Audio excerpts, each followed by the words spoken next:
And so I started with 8 restaurants. And when I left Ruby Tuesday in 2013, I had managed up to 950. So with Wow. no people in the field, no facility managers in the field. So tell us about that. No one in the field? No, we had a team of 4. They all worked in the office. I managed all the R&M for the company. And so to do that, you've got to have a pretty good handle on who the people are in the field. And then when you go to pick your service providers, you really got to know who you pick because you're not there. So you don't see what happens.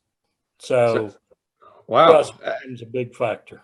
How many service providers did you have on speed dial? Probably 75 to 100. I had less than most people would. And the reason for that was I used a lot of regional folks, a lot of small repair companies that did 4 or 5 different trades. Okay. And I would give them a region, 4 or 5 state area that they could manage. On my equipment side, I used Hobart for everything. I had special deals I negotiated so that because Hobart could provide me locations all across the country that pretty much at that point in time, everybody else couldn't. Yeah. So, and I also believed that by having less vendors, but because of the quality of their work, giving them more opportunities was better for me and better for them. Interesting.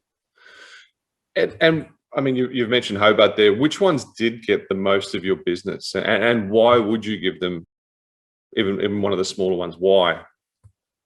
Trust, transparency. You know, the ability to be honest and the ability for me to trust the answers and information that I received on a consistent basis because I am taking their information they're giving to me and I'm giving that to the operations manager, director, regional, VP, whoever it may be, in a matter of minutes. As soon as I get off the phone with the vendor, I'm passing that information. So to have it clear, concise, consistent, and be real is critically important because otherwise I'm giving them bad information right out of the chute. And nothing destroys a working relationship between a vendor and a customer than when you don't have good information. And so part of the summit is having some robust conversations. And I think for everyone probably listening, that they would potentially say we try and do that. And I think we do that successfully. Tell me which ones got banned for life. Tell me which ones you wouldn't touch again and why. And maybe that might resonate with a few people as to, oh, heck, we might be doing a bit of that.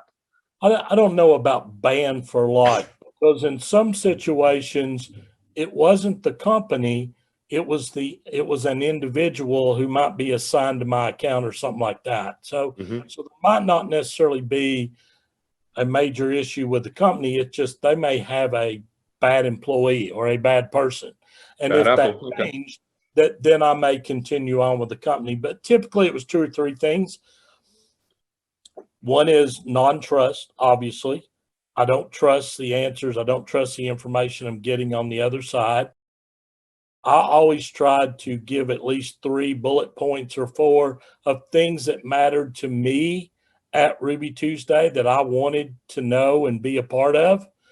And if that was consistently not being met on the vendor side, that would be one. And then, you know, the other one would be making money off false pretenses. And in other words, I didn't have people in the field. So if I have a company doing a $100,000 remodel and he picks up the phone in the middle of the night, calls and tells me that underneath my bar, it's rotten and it all needs to be ripped out tonight. I have to have trust in that. You know, if I don't, and I used to use the saying, which I always said, I understand that you could make some money off me on a big project. You could. There's a really good chance that I'd never know, for instance, if you were telling me the truth about the bar or not. And people say, well, you get pictures. Well, I might see the same 15 feet over and over, you know, and tell me that's my whole bar. But the way I addressed that was there was an opportunity there for you to make money if you desired. However, There's also a chance I may find it. Mm. Should I find it, it's the end of our business relationship forever. I don't care how great you are. Doesn't matter. Okay. And that's not the worst part. The worst part would be not only will I not do business with you, but I know every facility manager in the country, everybody. They'll all know Yeah. Yeah. because people ask. That's how you get business a lot of times with vendors is customers asking other customers to recommend people.